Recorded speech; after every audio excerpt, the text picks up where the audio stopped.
Assalamualaikum warahmatullahi wabarakatuh. Halo teman-teman semua, saya Evilia Susanti, mahasiswi dari UIN Imam Bonjol Padang, Fakultas Sains dan Teknologi, jurusan Sistem Informasi. Dengan NIM 2317020053. Gimana kabar teman-teman semua?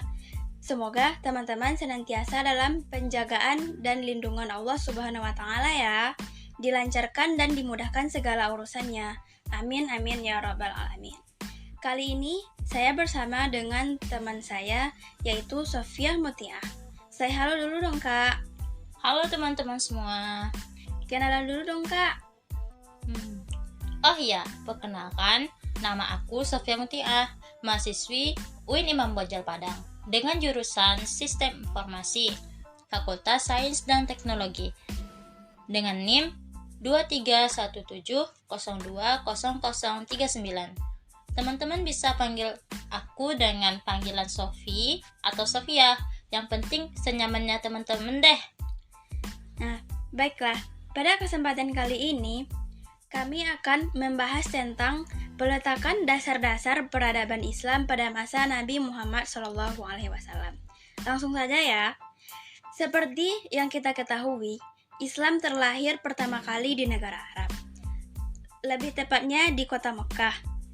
Kamu tahu gak sih kondisi kehidupan bangsa Arab pra-Islam itu? Sepengetahuan aku tentang kondisi kehidupan bangsa Arab pra-Islam itu dapat dilihat dari berbagai aspek, yaitu aspek agama, politik, sosial, ekonomi, budaya, dan juga seni. Di antaranya, dari aspek agama, kita dapat melihat kondisi bangsa Arab pra-Islam itu atau sebelum Islam, mereka adalah kaum yang sangat taat kepada agama nenek moyang mereka. Di antaranya, mereka menyembah berhala, patung sapi, matahari, dan api. Dapat dicontohkan mereka yang suka menyembah berhala. Di antara berhala yang terkenal pada saat itu adalah Lata, Uzza, dan Mana yang terdapat dalam Al-Quran Surat An-Najm ayat 19-20.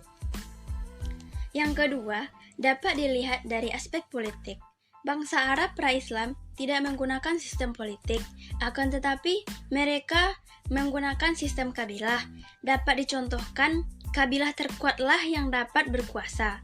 Mereka cenderung suka berperang untuk merebutkan suatu wilayah kekuasaan. Yang ketiga, dari aspek ekonomi, kita dapat melihat masyarakat pra-Islam atau sebelum Islam, untuk menghidupi keluarga mereka cenderung suka berdagang. Atau profesi mereka yaitu berdagang, bercocok tanam, dan juga berternak.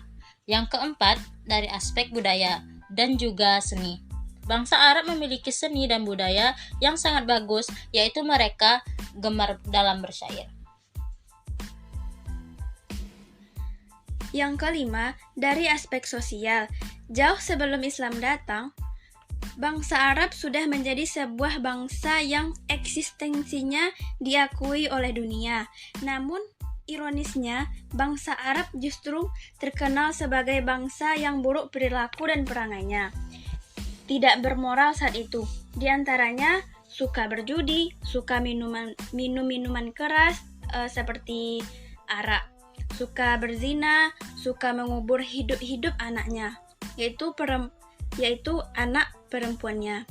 Tabarruj, suka melakukan perselingkuhan, suka berkelahi, atau berperang.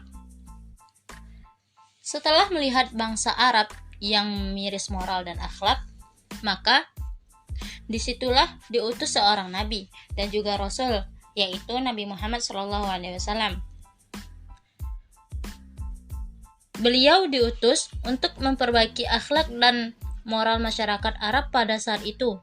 Beliau juga diperintahkan untuk menyampaikan perintah atau risalah dari Allah Subhanahu wa Ta'ala.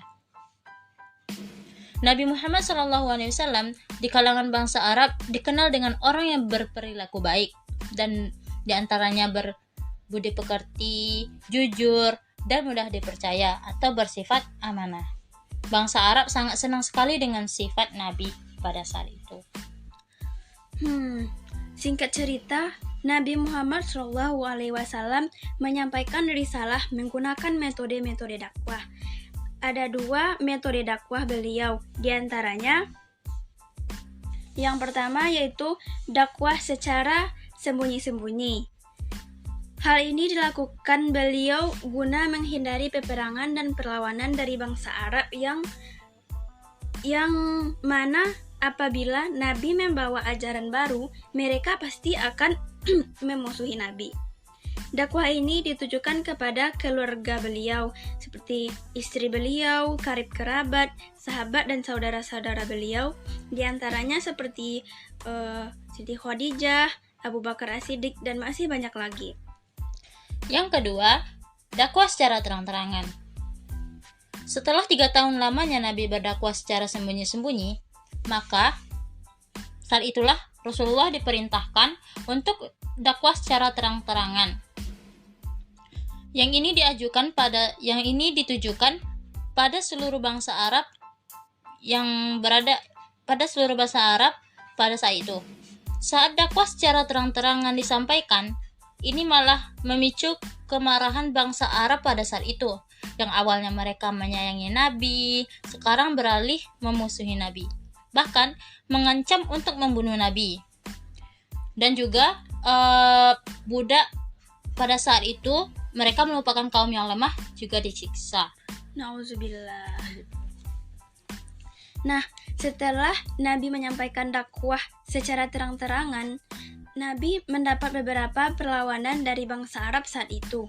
Di antaranya, yang pertama, mereka mengancam keselamatan Nabi dan orang-orang yang masuk Islam saat itu.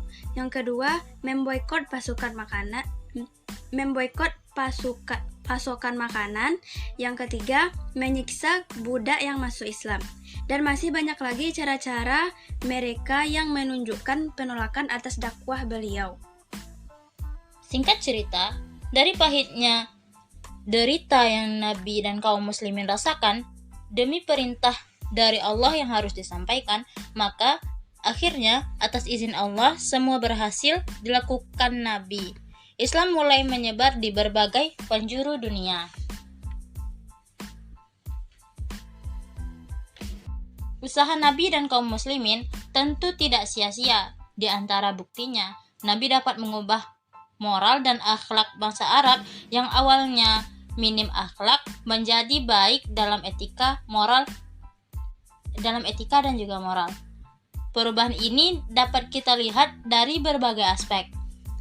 Nah, di antaranya kemajuannya dari aspek agama. Mereka yang awalnya menyembah berhala berubah menjadi orang-orang yang mentauhidkan Allah Subhanahu wa Ta'ala. Dari aspek politik, mereka yang awalnya tak punya sistem politik menjadi orang yang memiliki politik yang bagus. Di antaranya yaitu yang pertama membentuk kepemimpinan militer, yang kedua membentuk sistem kehakiman, yang ketiga badan pengelola keuangan, dan masih banyak lagi. Dari aspek sosial, kita dapat melihat yang awalnya mereka memiliki sifat buruk, diantaranya gemar berjudi, gemar berzina, gemar melakukan pembunuhan, terutama pada anak-anak perempuan mereka. Kemudian mereka menjadi sosok yang berakhlak mulia, di antaranya itu dengan memuliakan wanita. Dan juga kita dapat melihat dari aspek ekonomi, yang awalnya mereka menggunakan sistem dagang itu dalam perdagangan itu menggunakan sistem riba. Kemudian datanglah Islam dan Islam mengubah sistem tersebut menjadi sistem jual beli yang adil dan jujur ya. Yeah.